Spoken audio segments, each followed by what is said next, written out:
esposo. Si hubiera un esposo, pues tocaría también el maltrato de las mujeres hacia el esposo, pero pues no había nunca. Jesús, te ruego, Señor, que en esta tarde, Señor, tú traigas tu aceite y sanes la herida, Señor, del corazón, producida por el abuso. Te ruego que ablandes los corazones que han creado, Señor, muros para protegerse del abuso, de las situaciones. Yo te ruego, Señor, que en esta mañana, Dios, cada una de mis hermanas, a través de la verdad, sea libre para amar, sea libre para vivir, sea libre para crear su historia, como lo tocamos en lecciones pasadas. El matrimonio es una opción de arte para cada persona, de crear su propio arte. Gracias, Dios, porque tú nos animas a hacerlo y a vivir de acuerdo a ello. Damos la gloria a ti, Señor, y te rogamos que tu Espíritu Santo consuele el corazón abatido, sane el corazón lastimado, y que en este día, Señor, mis hermanas puedan también perdonar la imperfección de nosotros, que somos hombres, que hacemos cosas tontas, Señor.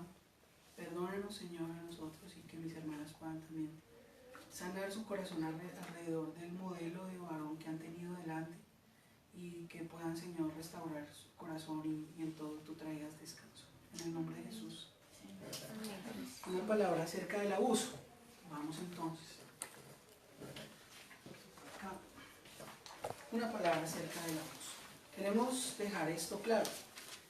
Esposo o esposa, nunca está bien que usted le pegue a su esposo o a su esposa. Queremos aclarar que esto es una recomendación no solamente para los hombres, sino para las mujeres. Hoy en día tenemos exactamente el mismo carácter. Esta semana estaba viendo yo un video acerca de esto, y como una señora en su situación de molestia sacó un cuchillo que parecía para ganado y sin ningún problema le mandó una cuchillada a otro señor. Y eso es tremendo hoy en día, hasta donde hemos podido llegar en la inseguridad de un ambiente para defenderse. La Biblia dice que usted debe honrar y respetar como a vaso frágil específicamente a la mujer, dice 1 Pedro 3:7. Los ataques emocionales o físicos no justifican una respuesta similar, nunca. Si tiene que salir a caminar, hágalo. No responda físicamente, aun cuando sea la única forma de represalia. Lo que conseguirá será acabar la confianza de su esposo o su esposa. Nunca jamás se sentirá seguro o segura en sus brazos. Si usted ha sido un esposo abusivo hacia su esposa, arrepiéntase. O si usted ha sido una esposa abusiva alrededor de su esposo, arrepiéntase. Hágalo delante de Dios, pídale perdón a su esposa o a su esposo. Esposos o esposas. El deseo natural de su esposo es protegerla. Escuche esto muy bien. El deseo natural de su esposo es protegerla. Dios le dio al hombre la fuerza superior para este propósito, o sea, para protegerla. Usted puede considerar triviales los ataques físicos y explosiones de ira suyas hacia su esposo. Note lo que dice. Usted puede considerar que no tienen importancia los ataques de ira suyos, explosiones de ira o palabras. También puede considerarlos inofensivos siempre y cuando conllevan hacia ello un daño físico. Pero esto no es lo mismo para un hombre. Sus ataques para él son devastadores. Cada vez que usted tiene esos ataques de ira, eso es algo devastador para su esposo. Correcto o incorrecto, los hombres están programados para responder físicamente cuando son atacados. Por eso Dios nos ha hecho así. No queremos provocarnos o incitarnos a lo peor. Queremos sacar lo mejor de cada uno. Si ha sido abusiva hacia su esposo, arrepiéntase y deje ese comportamiento inmediatamente. Tal vez usted creció en una cultura familiar de violencia. Quizá algunos de nosotros hemos crecido en un entorno así, violento, fuerte, donde la única opción era el abuso verbal, ¿verdad? Algunos piensan que la violencia solamente está alrededor del hecho de que sea físico, de que me coja, de que me agarre, pero nos hemos acostumbrado a tener una opción de abuso verbal, de palabras, de decir cosas. Puede ser de abuso emocional, ¿verdad? Manipulo la intención de alguien con mis palabras o con mis actos, o de abuso físico. Queremos que usted sepa que esta nunca es la manera saludable para resolver un conflicto. La consejería cristiana le puede dar las herramientas que necesita para resolver los retos de la vida y familia de una manera saludable. Muchas iglesias ofrecen grupos pequeños de estudio de este tema. Nunca se avergüence de buscar ayuda, sobre todo espiritual. Esto va tanto para esposos como para esposas. Si su cónyuge no se siente seguro o segura alrededor de usted, haga espacio, no te escuche. Si usted no se siente seguro por alguna razón, recuerde que la funcionalidad del hombre está en generar protección. Si usted en alguna área no se siente seguro o segura alrededor de la persona con la que conviva, haga espacio y trabaje para ganar la confianza de nuevo, porque usted no va a estar en paz. Es muy importante eso. No trate de forzar ningún tipo de conversación en un ambiente donde está en riesgo. Si lo hace, las cosas solo escalarán y seguramente usted hará algo de lo que se arrepentirá más tarde. ¿Vamos hasta ahí bien? Sí, señor. Ofensas. Vamos. ¿Qué ofensa? Perdonar es liberar a un prisionero. Escúcheme bien. Perdonar es liberar a un prisionero y descubrir que el prisionero eres tú. Eso lo dijo Luis Esmeres. Lo primero que necesita ser limpiado del camino en su matrimonio es la ofensa. Pasaremos mucho de este capítulo discutiendo este problema porque la ofensa es tóxica, sobre todo cuando han habido años de ofensa. Eso es cierto. El rehusarnos a perdonar nos roba la libertad y estorba nuestra pasión. Libertad, pasión. ¿Sí? Si no hay pasión, no hay libertad.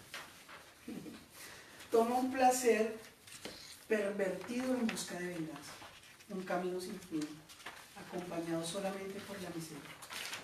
El acto del perdón es un acto de libertad, de liberación, tanto para el ofensor como para el ofendido.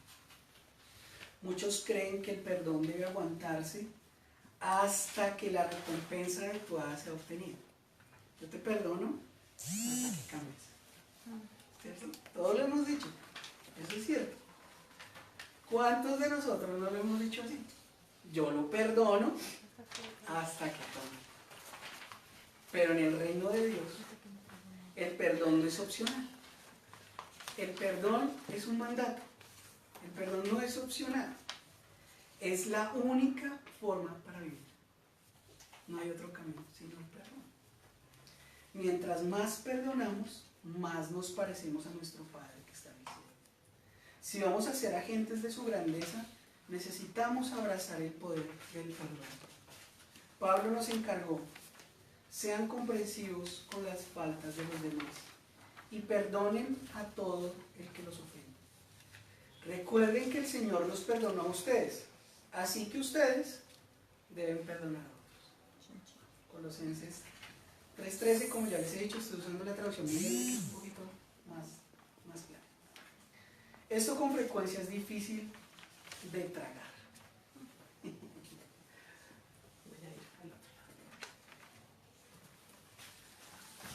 Con frecuencia es difícil de tragar, sobre todo porque es un mandamiento y ninguno queremos actuar alrededor de eso. Que me manden notar, que me lo pidan, que me pidan el favor del perdón, pero Jesús no habla así. Lo vimos en el Sermón del Monte, ¿lo recuerdan? Jesús dice o blanco o negro, ¿le gustó o no le gustó? Así es, y siempre reacciona en cualquier cosa, con los falsos profetas, con los enemigos, con todos, a decir que tiene que perdonar. Conclusión: perdón. Es un mandamiento, no es una sugerencia, ni tampoco se nos dan condiciones o excepciones, ¿verdad? Dios nos dice que perdonemos a cualquiera que nos ofenda. Punto, se acabó. A menudo nos tomamos libertades y excusamos nuestras propias faltas y esperamos que otros hagan lo mismo. Sin embargo, se nos hace mucho más fácil perdonar las faltas de otros, especialmente se nos dificultan las faltas de nuestro esposo. Chin, chin. Se nos hace difícil perdonar las faltas de nuestra esposa. Se nos hace difícil. Pero a cualquiera se le hace difícil perdonar, no solamente a usted. ¿Ha olvidado lo que se le ha perdonado a usted? Muchos de nosotros nos hacemos los santurrones y olvidamos que todos merecemos pasar la eternidad en el infierno. Nuestra ofensa hacia Dios fue tan severa que Él tuvo que sacrificar a su Hijo para revocar el efecto de la misma. Cristo habló del perdón en la cruz, cuando la amargura pudo haber sido la opción más fácil.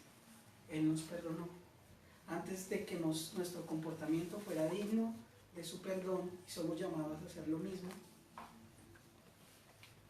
con otros, especialmente con su esposa o con su esposo.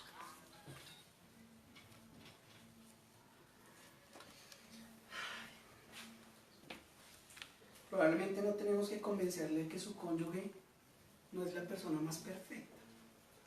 Nadie lo es, quiero contarle. Pero los errores crean oportunidades para nosotros extender la gracia de Dios. Nuestra disposición para perdonar es una de las evidencias más grandes de que Cristo está en nosotros. Por eso he presentado yo mis errores, para que no hagamos una idea, ¿cómo es que le llaman a eso? Como una idea ficticia de la vida de las personas dentro del ministerio. Eso es una cosa dañina. Una de las cosas que Jesús se hizo carne fue para mostrar las luchas que tenía, que tenemos. Hemos pasado por todas las pruebas, dice el Señor. He pasado por todo y he guardado las cosas, he guardado la ley. Todo se ha cumplido. Yo lo he hecho todo, he cumplido todo por amor. Entonces, el pensar que las cosas son fantasías, eso es un error. Revelar la humanidad de cada cual de nosotros no es fácil. ¿O cuál de ustedes quiere pasar ahí a contarnos sus errores? No. Pero una de las cosas que yo puedo motivar es que la obra de Dios ha sido en las personas que quieren hacer la vida con Dios. Que no es fácil. Que nunca ha sido fácil el matrimonio porque, como lo dije al principio, dentro del ejemplo, una de las cosas que más duro se da cuenta uno es lo inmaduro que uno es. Sus vacíos. Y luchar con los propios vacíos uno no quiere. Uno quiere que los otros cambien, pero no uno. Yo puedo rogarle a Dios, Señor, mira, Marcela tiene 1000 cosas. Y el Señor me dice, es que no te estás mirando tú. ¿No se acuerdan de eso?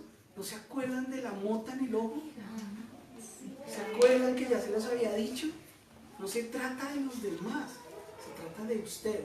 Y eso en cualquier entorno de vida. Como lo vamos a ver en la siguiente clase ahorita a las 4. Hay una belleza en el contenido del Señor. Y es la manera como Dios nos da la opción de entender fundamentos de vida. Uno, como lo estamos viendo aquí alrededor de la lección 3, el perdón. Y 2, el servicio, que es lo que vamos a ver en la siguiente clase. Tener el corazón para entender que todo lo que yo hago cuando llego a un matrimonio es servirle a la otra persona.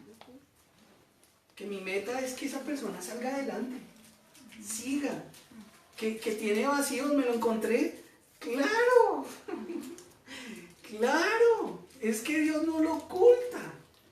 Dios no nos oculta. Todos nos vemos muy lindos y en la juventud todos estamos lindos y somos papis y todo el cuento. Nadie eruta, nadie le pasa nada. Sí, no se nos... Cuerpos gloriosos. Todos estamos mostrando nuestra mejor faceta. Pero resulta que cuando uno va a la casa se da cuenta de que esto era otro cuento. Como lo he dicho desde la primera clase, en esta temporada se superaron cosas, pero en esta temporada tengo otras, y después pasé aquí y me doy cuenta que tengo otras. Y que este camino de toda la vida de convivir con la gente, porque no es solamente para el hecho matrimonial, es cuando yo convivo con un hijo y es desagradecido.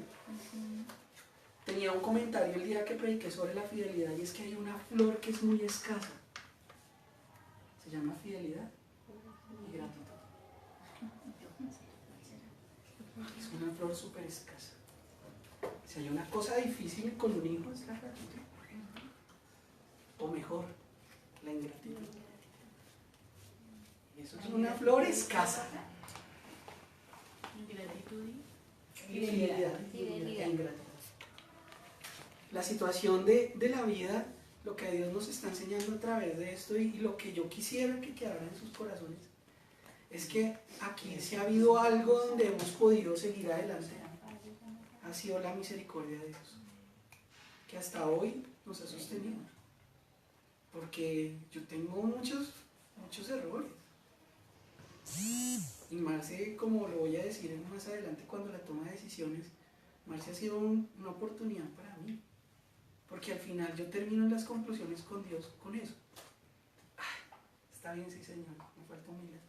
Ah, Señor, soy orgulloso. Ah, sí, todo eso. Yo llego a esa conclusión porque tengo una buena mujer a mi lado. Y ella me ha hecho ver eso. Hay una parte en la ayuda idónea, que es un ejemplo que yo doy acerca de mí, de cuando uno se desespera con cosas del trabajo. Y en esa época Marcela tenía modo avión. O sea, nada le afectaba porque acababa de tener a Simón y eso estaba allá en un apartamento en la colina y estaba tranquila. Yo llegaba con todo, yo quería cumplir con todo, ser papá, ser ministro, ser profesional, ser todo al tiempo. Y Marcela tenía modo avión, ¿sí? Estaba ahí, relajada.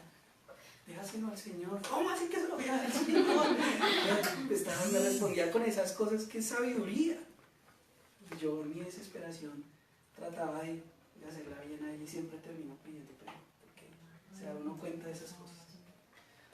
Ahora vamos a un punto que es importante y es una enseñanza y es soltando las heridas. Vamos a... Falta solo ese pedacito para yo creo que sigue el resto, la otra diapositiva está Ah, ya entendí. Y el mensaje. Ya. Sí, ya lo había dicho, ¿no? Es un mandamiento. Soltando heridas. Cuando estábamos recién casados, yo era parte de los que dicen, te perdono cuando cambies. Hasta que ella no cambiara su comportamiento, le tenía yo su checklist, ¿no? Tenía ahí su lista de cosas y de imperfecciones que ella tiene. Se las mostraba cada vez que yo podía. Hasta que ella no cambiara, yo le tenía su lista de ofensas creciendo. No sé si también le pasa con sus hijos. A veces nos volvemos cantaletosos por eso, los papás, porque mantenemos listas. Mantenemos mira, tú no hiciste eso hace 15 días, tampoco me dijiste que ibas a cambiar, ¿no?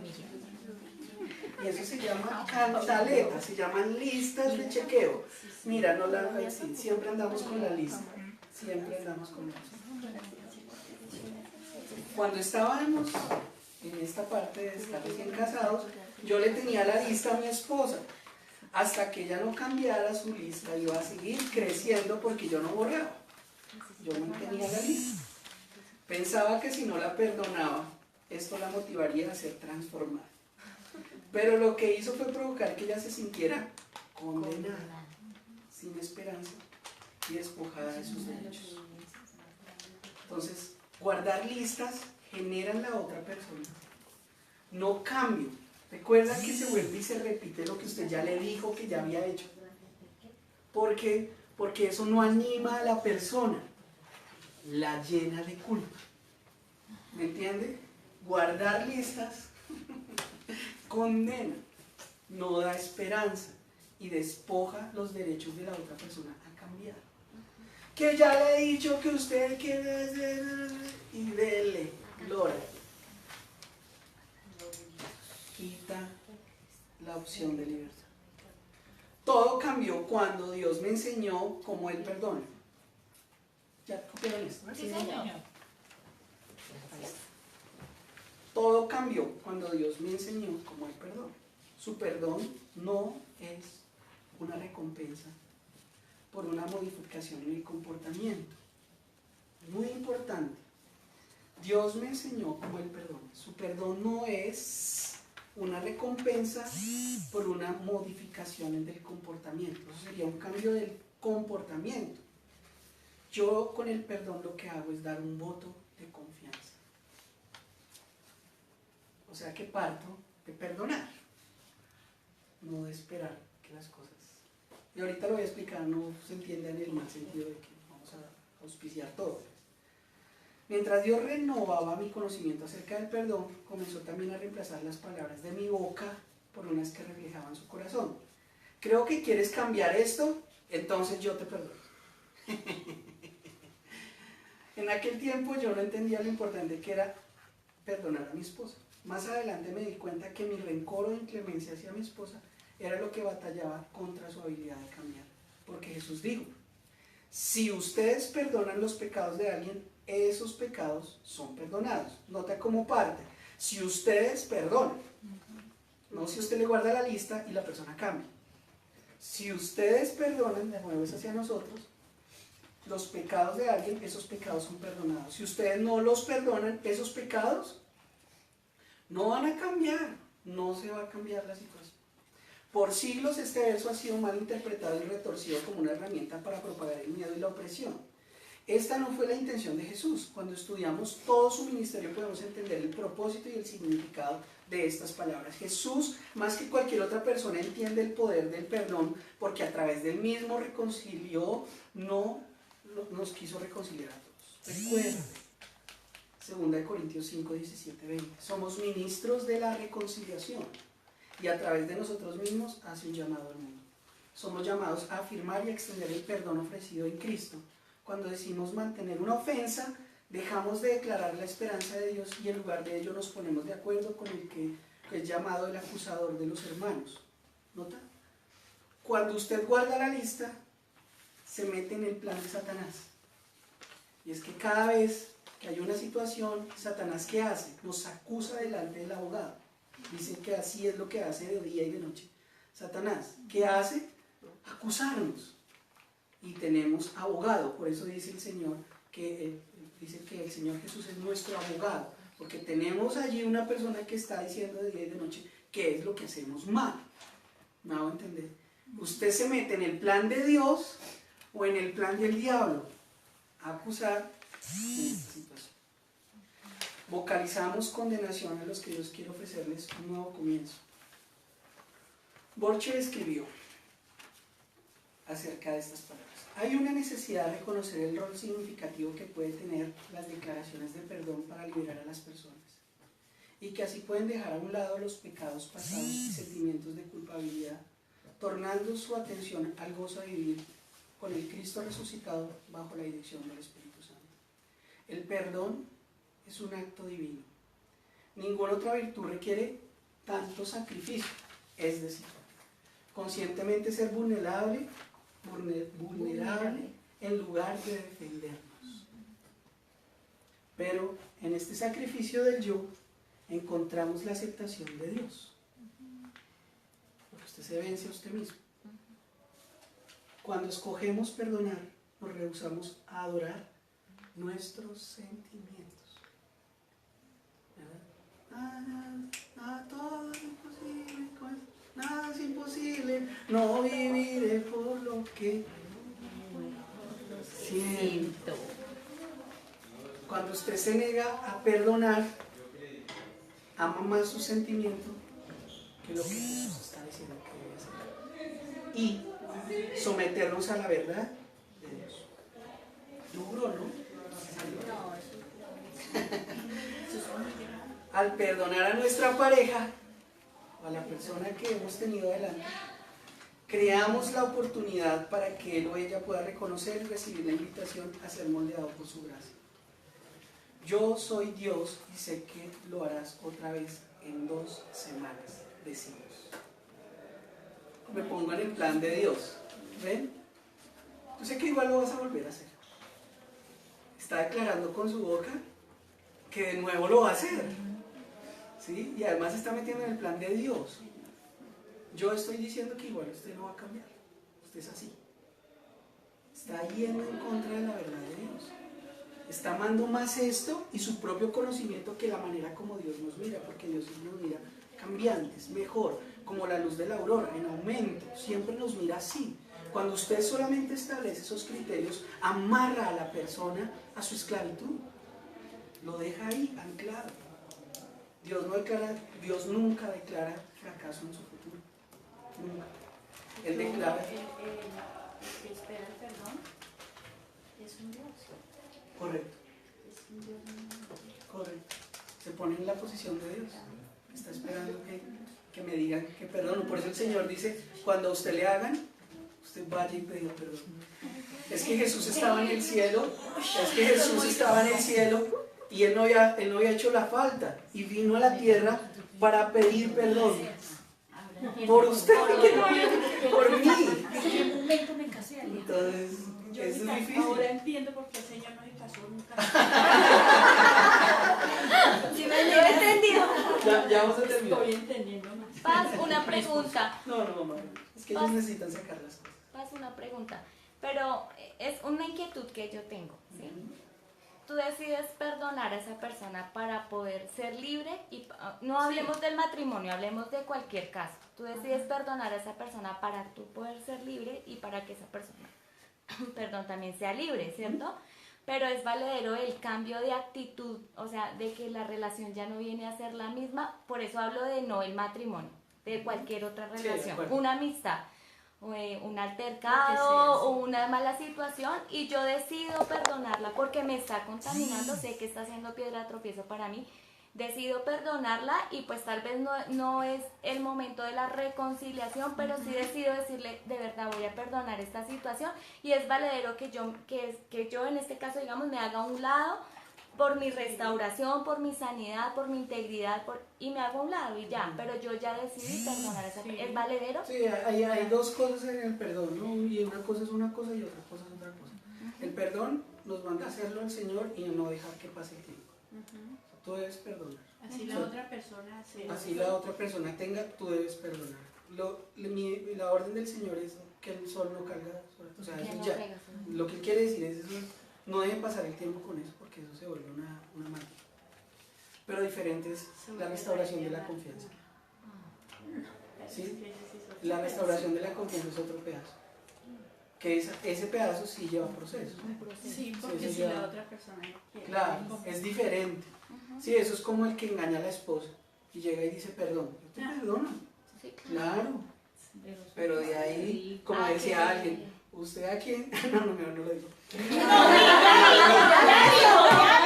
Es que es un comentario costeño y mejor no lo digo.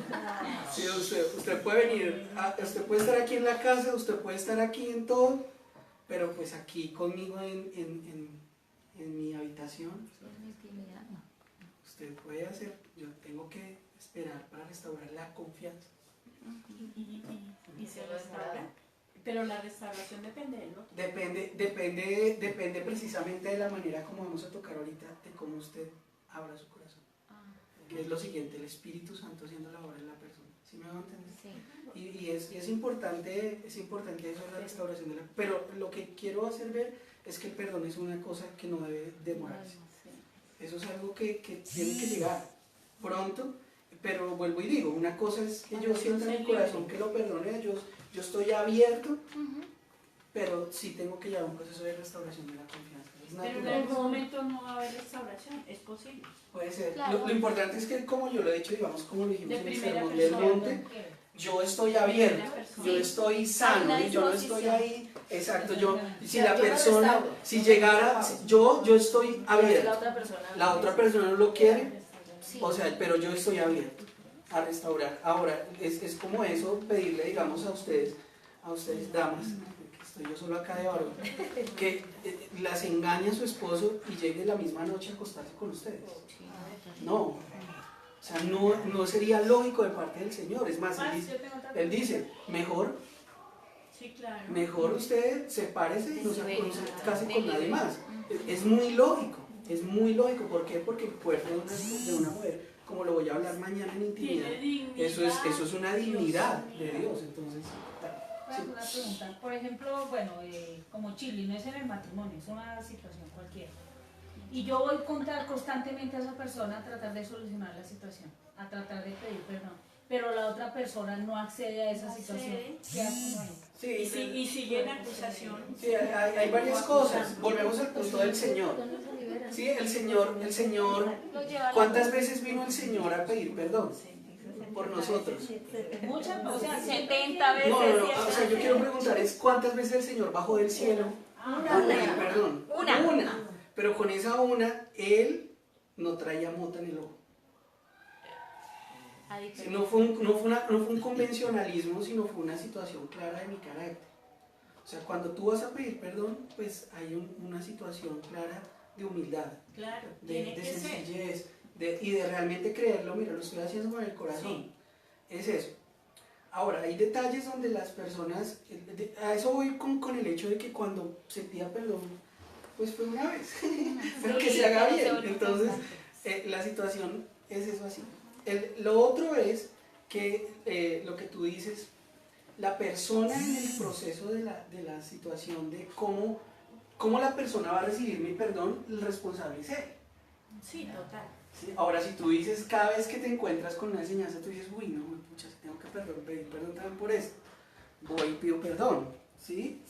Pero para mí es importante como hacer el momento de escribir, digo yo, ¿sí? Yo una vez le hice una carta a Marcela con eso, o sea, le hice como 3 en realidad, pidiendo perdón por cosas, pero lo pensé antes de hacerlo.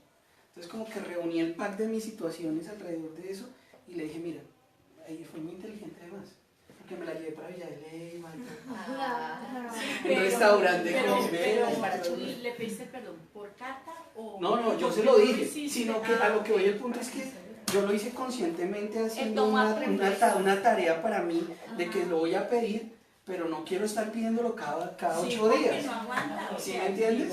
Sino que lo hago una vez con conciencia, con firmeza, y también le pido a ella, pues perdóname. Obviamente es tu proceso, no estoy pidiendo que ya. Pero hoy te estoy diciendo yo de mi parte, mira, yo quiero pedir perdón, yo me siento hoy que termino con esto también contigo. O sea, ya pedí perdón.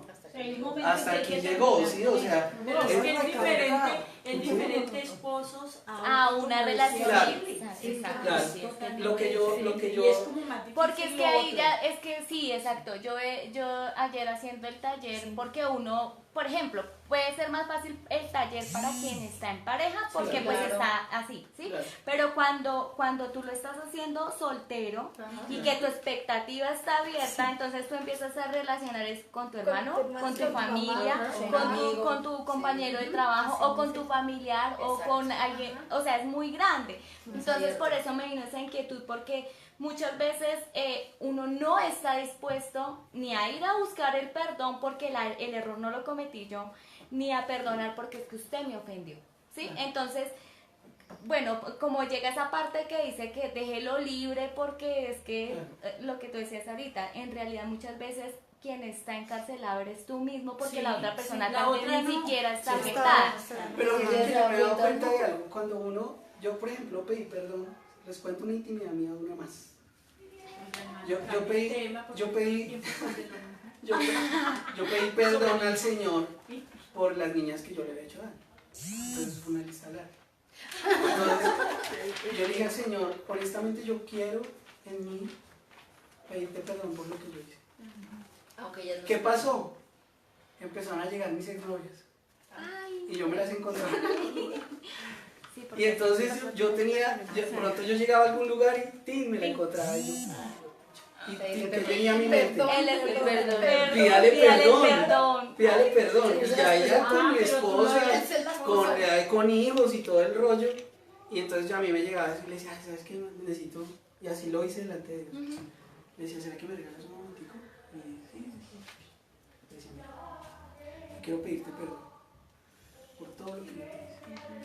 Te pido perdón, mira, yo me arrepentí delante de Dios quiero pedirte perdón. ¿Sí? Si yo pudiera enmendar en alguna manera lo que yo te hago, pues ojalá el Señor me lo dé para poderlo hacer. Pero yo hoy te quiero pedir perdón y quiero decirte que yo ya pedí perdón a Dios y te estoy pidiendo perdón a ti. Claro. Y hasta aquí yo llevo esta situación, porque ya no quiero que esto esté en mi historia. Yo pido perdón, el Señor ya no se acuerda de eso. Ya la borra. Sí, Y ya espero no- que tú también ya podamos nosotros estar en paz, ¿está bien? Sí, eso pues, o sea, Sí, eso no lo espera. A mí ya me pasa. Ay, sí, salgamos otra vez. ¡Ah! Ay, sí, otra vez. O sea, no sé. No. Hasta ahí fue, ¿viste? Sí, abriendo su espíritu. Abriendo su espíritu. Las ofensas ocasionan que cerremos nuestro espíritu. Sí, así es. Las ofensas ocasionan que cerremos nuestro espíritu. Edificamos paredes alrededor de nuestros corazones, haciendo el esfuerzo de no ser heridos nuevamente.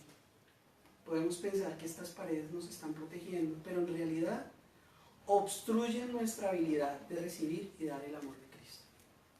Sin su amor, nuestras vidas carecen de propósito y poder.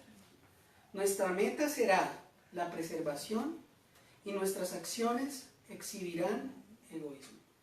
Eventualmente nuestros corazones se endurecerán como las piedras y nuestras vidas serán marcadas por la indiferencia hacia los demás. Esto es exactamente lo opuesto, la antítesis del mensaje del Evangelio. Usted tal vez reconozca los nombres del mar de Galilea y del mar muerto, ¿lo recuerda? El mar de Galilea, todo lo que está alrededor del mar de Galilea es fructífero. ¿Por qué? Porque el mar de Galilea recibe y da, mientras que el mar muerto no le da a nadie, solo recibe. Y esto hace que en el mar muerto no haya nada, no haya vida, no haya habitantes acuáticos, no haya nada en sus profundidades, porque solamente recibe pero no puede dar. ¿Por qué? Porque tiene una barrera. Todo lo que recibe lo retiene. Al no tener nada de salida, el ecosistema salado del mar muerto puede dar vida a solamente unas algas pequeñas. Cuando guardamos la ofensa, nos parecemos al mar muerto. Nuestros espíritus cerrados causan que nada florezca ni nada sobreviva en nuestro ambiente. Esto es muy importante.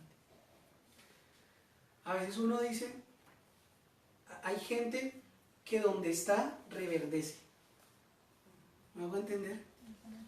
Hay líderes que llegan a un ministerio y reverdecen. O sea, hay gente que eso brota, el ministerio evoluciona, crece, se multiplica. Pero hay cosas donde le entrega a uno una situación en la iglesia a alguien y el ministerio se seca. Eso es algo que debemos analizar todos. ¿Qué pasa? Yo tengo un amigo pastor que nunca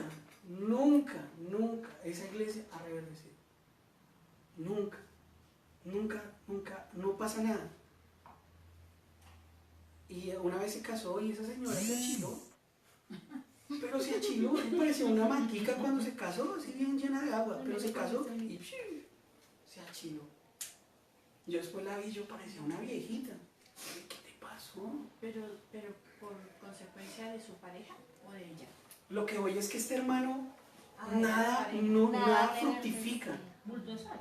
Era el mar muerto. O sea, era el mar muerto.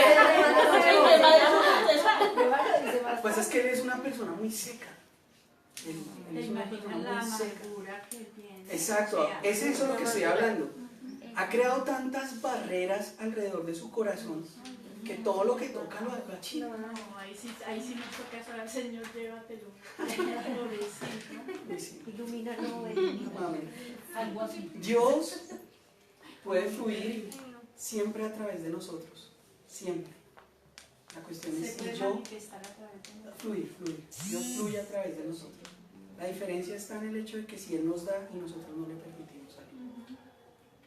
Esa es la diferencia. El negarnos a dar y recibir perdón, recibir y dar perdón, conduce inevitablemente al envenenamiento del alma y de los que están a nuestro alrededor. Difícil, ¿verdad? No somos autosuficientes, solo Dios lo es. Nuestra vitalidad en todo lo que hacemos requiere de intercambio armonioso. Requiere intercambio armonioso con lo que vivimos. Tenemos que dar y tenemos que dar gratuitamente. Todavía más difícil. Y termino con esto. Los límites del perdón. Tal vez estará pensando, me siento como mi cónyuge, como que mi cónyuge necesita ser perdonado constantemente. Es que mi papá toca perdonarlo constantemente. Es que mi hijo toca perdonarlo constantemente. Mi perdón no es inagotable. Definitivamente tiene un límite. Los discípulos pensaron de la misma forma, natural, ¿verdad? No, pues hay que perdonar, pero pues pongámosle límite a las cosas. Luego Pedro se le acercó y preguntó, Señor, ¿cuántas veces debo perdonar a alguien que peca contra mí? Pues 7 veces. No, 7 veces respondió Jesús, sino 70 veces 7. Cuando Pedro hizo esta pregunta estaba tratando de ser más espléndido, lo más espléndido posible. ¿Por qué? El precio bajo la ley, la cual establecía, no muestres compasión por el culpable. De malas, ¿no? De malas. Lleva por bruto, por pecador, por mundano. No muestres compasión, dice la ley, por el culpable. La regla que seguirás es vida por vida, ojo por ojo, diente por diente, mano por mano, pie por pie. Cuando estaba preparando esta parte, créanme que la reflexión también es para mí, como siempre lo he dicho, alrededor de esto. ¿Por qué? Porque tenemos un estándar alto de fe, de justicia en nuestro entorno. Y es difícil establecer esas pautas de hasta dónde, cómo, cuándo. Así que Pedro se ofreció a perdonar hasta 7 veces. Y él esperaba que Jesús le dijera ¿qué? Exactamente, Pedro. Qué bien, te sabes la ley, eres un buen judío. Ahora entiendes, pero el Señor le dice, sabemos por otra parte que el Nuevo Testamento, que el ofrecimiento de Pedro para perdonar 7 veces era el número de veces que él pensaba tenía que perdonar a alguien en un día. ¿Por qué? Porque la ley decía que usted, de acuerdo a esto, podía perdonar 7 veces en un día. Eso era la ley judía. Entonces, ¿qué hizo Pedro? Pedro dijo, uy, no, Señor, me diste la papaya. Aquí, punto positivo para la clase. Señor, 7, eso dice la ley. Sí. Jesús le dice, sí, 7. Le dice, pues no, son 70. Veces 7. Entonces, es la situación de cómo entra en esta parte y hablándole acerca de él mismo. Porque cuántas veces el Señor tuvo que perdonar a Pedro. Pedro le estaba diciendo, Señor, mira, yo perdonaré. El Señor le está diciendo, ¿sabes cuántas? Yo te perdonaré a ti.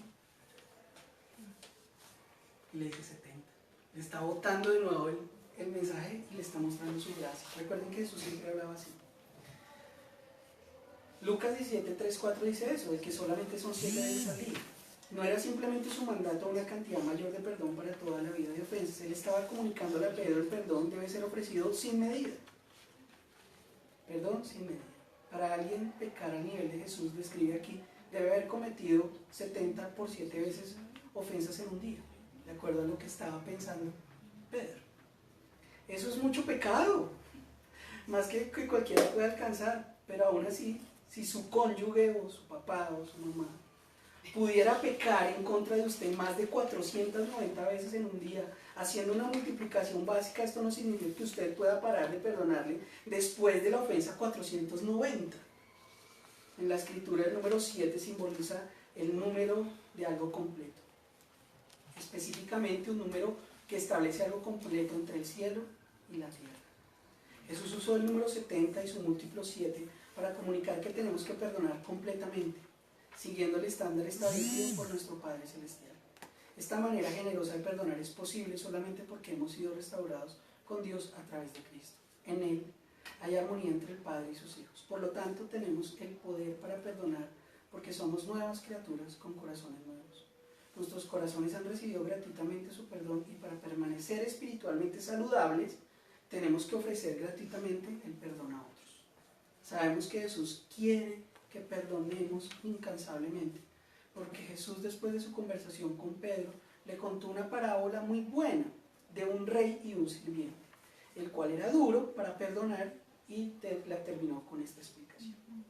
Entonces el rey, enojado, envió al hombre a la prisión para que lo torturaran hasta que pagara toda la deuda. Eso es lo que les hará mi Padre Celestial a ustedes si se niegan a perdonar. De nuevo, no recibimos perdón si nos rehusamos a perdonar, No hay excepciones. ¿Por qué es tan importante para nosotros perdonar? Porque en el perdón descubrimos Estamos completos y somos invitados. Descubrimos e imitamos su naturaleza. Vamos más allá de las miserables, innatas limitaciones humanas y nos amoldamos a la semejanza de nuestro Padre. En el perdón de Dios estamos completos y somos invitados, aún encargados, a extender esta plenitud a todos aquellos que perdonamos. Si su cónyuge, si su papá le pide perdón constantemente, entonces Dios le ha bendecido con la oportunidad de ser un agente de poder sanador. Pregunta. ¿Esta palabra aplica solamente a discípulos cristianos? Supongo, porque en conversos, ¿cómo lo hace? Sí, es muy difícil. Una persona que no tenga a Dios, ¿cómo? O sea, nada. No lo Pero va a se entender. puede hacer, ¿no? No Sí. igual tienes que Siguiendo lo que perdonarlo. Dios nos enseña. Sí, o sea, tú sí, porque Pero tú tú tienes sí, el pero conocimiento, que lo pero entiende Una a persona conversando Pues él no lo va, la no persona no lo va a Sí. entender. no lo pero- entiende, no lo recibe. Exacto. Pero pues Pero uno uno sí sería se libre. libera. Yo sería libre. Exacto. Sí, sí. Pero Eso es la situación, volvemos al mismo punto de todo lo que enseñó el Sermón del Monte, ¿no? tremenda. O lo que enseñó Santiago, no se engañen a sí mismos. Sí, exacto. Ustedes son los primeros a hacerlo. En hacer. ¿Quieren ser mis discípulos? Como diría ahorita. Oremos. Y vamos a tener 5 minutos de descanso mientras que vuelve y volvemos a la siguiente lección. Entonces, oremos y terminamos. Jesús, oro para que los talleres en la semana, mis hermanos puedan volverlos a leer, volver a realizar el taller acerca de la necesidad de perdonar los errores, las cosas. Señor, qué importante es el perdón dentro de nuestras casas. Tantos errores cometemos todos, Dios. Pero ayúdanos a tener esto en claro, este límite que tú colocas para cerrar esta clase. Ese completo perdonar siempre, Dios. Ayúdanos a tener un corazón humilde, sencillo, no lastimado, que se protege, sino que está libre para dar perdón y tomar tu naturaleza en algo que es tan innatural en nosotros. Gracias te damos por este rato.